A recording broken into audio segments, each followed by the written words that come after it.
Clic, bonsoir cinéphiles et cinéphiles. Aujourd'hui, je vais vous parler de ceci, The Rental, et je vais l'envoyer aller au bord d'une falaise, au bord de l'océan. Allez, hop, c'est parti. Alors, The Rental, que dire sur ce film? Bien, comme d'habitude, le petit synopsis, puis après on se retrouve pour en débattre, en discuter. Alors, deux couples louent une sublime maison face à l'océan pour un week-end de fête. Les quatre amis comprennent très vite que derrière la beauté de l'endroit, un danger les guette. Une présence mystérieuse semble les espionner, et révèle des secrets inavouables sur chacun d'eux. La tension monte et le week-end de rêve va virer au cauchemar absolu. Eh ben nous, qu'est-ce qu'on va faire? On va aller voir la belle demeure là-bas.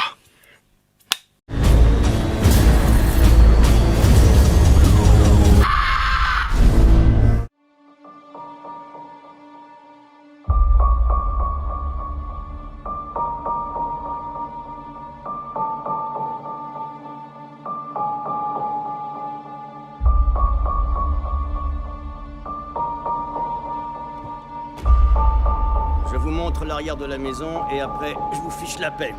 C'est dingue toutes les étoiles qu'on voit d'ici. J'aurais dû prendre le télescope. À quoi ça sert un télescope en ville? À moins que vous aimiez mater vos voisins, peut-être.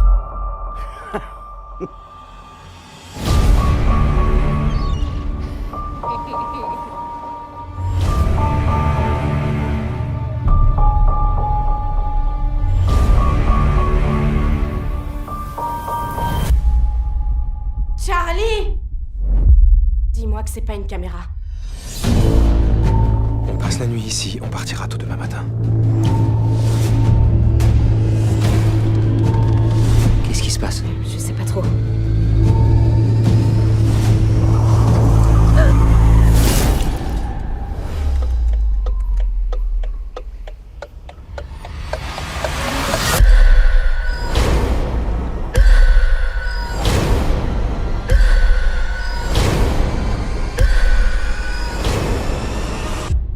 Ce sera bientôt fini, je te le promets.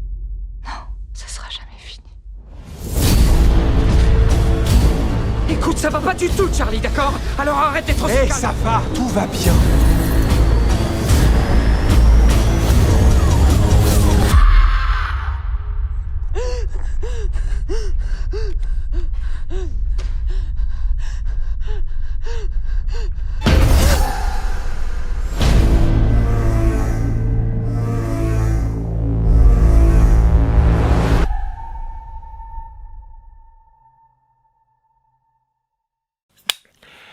Alors, ben, que dire sur ce film? Déjà, c'est le premier court-métrage de Dave Franco. Long métrage, pardon, pas court-métrage, long métrage. Il est un peu plus long, quoi. Voilà. Dave Franco, qui est bien entendu de la famille de James Franco, acteur qu'on a pu voir entre autres dans Spider-Man, dans 137 heures, ou ouais c'est ça, 137 heures. Donc voilà, donc 127 heures maintenant, acteur de grande renommée. Alors, que dire sur ce film? Au départ, sincèrement, avec le slasher, on se dit, qu'est-ce que c'est long, qu'est-ce qu'on s'ennuie. Et ben après, ça arrive tout doucement, crescendo, et c'est bien foutu. Et après, quand on réalise et qu'on se rend compte que pour un premier long métrage, c'est vraiment bien fait, c'est vraiment bien filmé. Les scènes de nuit dans la forêt sont super bien. L'histoire est quand même bien aboutie, hein, franchement. J'ai vraiment bien aimé ce film. Par contre, c'est vrai que si vous devez l'acheter, ça fait quand même cher pour un Blu-ray. Voilà, attendez quand même qu'il passe à petit prix ce ce sera mieux, quoi. Donc c'est ce que je dis, de très beaux décors, des personnages dont les rapports vont lentement se détériorer, c'est pour ça donc le crescendo, comme je vous ai dit, hein. Un basculement soudain vers l'horreur, et oui, une révélation finale qui n'est pas celle qu'on attendait, et oui, là franchement, vous allez être surpris, je ne vais pas vous spoiler du tout, hein, et qui laisse pour le coup un sentiment de malaise par rapport aux motivations criminelles, mais qui fait aussi tout l'intérêt de l'histoire. Pourquoi ?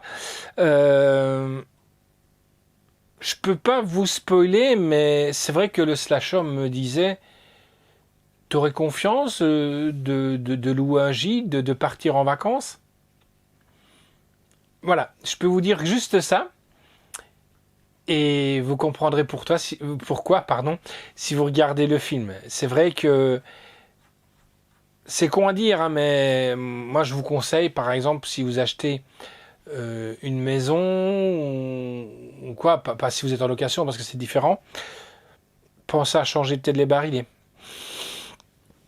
C'est juste un truc. Alors, en sous-titre, on a du français, langue anglais DTS HD 5.1 et du français HD DTS 5.1 aussi. Alors, la réalisation, bon, comme je vous avais dit, c'est de Dave Franco, histoire originale de Dave Franco, Joe Swanberg et Mike Domsky. Scénario est de Dave Franco et de Joe Swanberg. Production Dave Franco, Elisabeth Ungard, Teddy Schwarzman, Ben Stillman, Christopher Storer et Joe Strumber. Ils ont été plusieurs à produire ce film. Bah, je peux le comprendre, hein. Il faut quand même avoir les reins solides pour quand même produire quand même un long métrage. Nous, on sait ce que c'est déjà rien qu'avec un court métrage.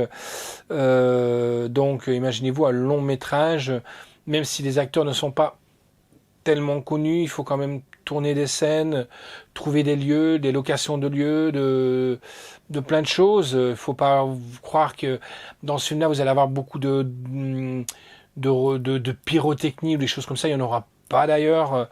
Mais je veux dire, voilà. Donc, mais il faut quand même avoir déjà un budget assez conséquent. Musique est de Danny Bensi et de Sander Durian. J'ai vraiment bien aimé la BO. Photographie est de Christian Springer, montage Kyle Reiter, décor Meredith Lippincott, costume est de Cameron Lenfox. Durée du film 1h28, c'est largement suffisant pour le film. Édition métropolitaine est distribuée par 7. Sortie est le 12 février 2021, sortie en salle le 19 août 2020. En bonus, on a les futurettes. Donc, je pourrais peut-être classer un petit peu ça en histoire un peu horrifique, horreur, oui et non. Moi, je dirais plutôt un bon thriller, parce qu'il n'y a pas de... Pour moi, il n'y a pas lieu d'avoir de l'horreur, hein. Pour moi, c'est plus un bon thriller. Si vous aimez le bon thriller, le bon suspense, mais avec... ça monte en crescendo, je vous conseille vraiment. Donc, ce film ici qui est là, donc habile et captivant, c'est The Rental, l'un des meilleurs films du genre de l'année. C'est ce qui est marqué pour Health Seats. Voilà, franchement, moi je vous le conseille quand même, ce film qui est vraiment bien foutu. The Rental. Allez les amis, je vous fixe rendez-vous, à bientôt et ciao.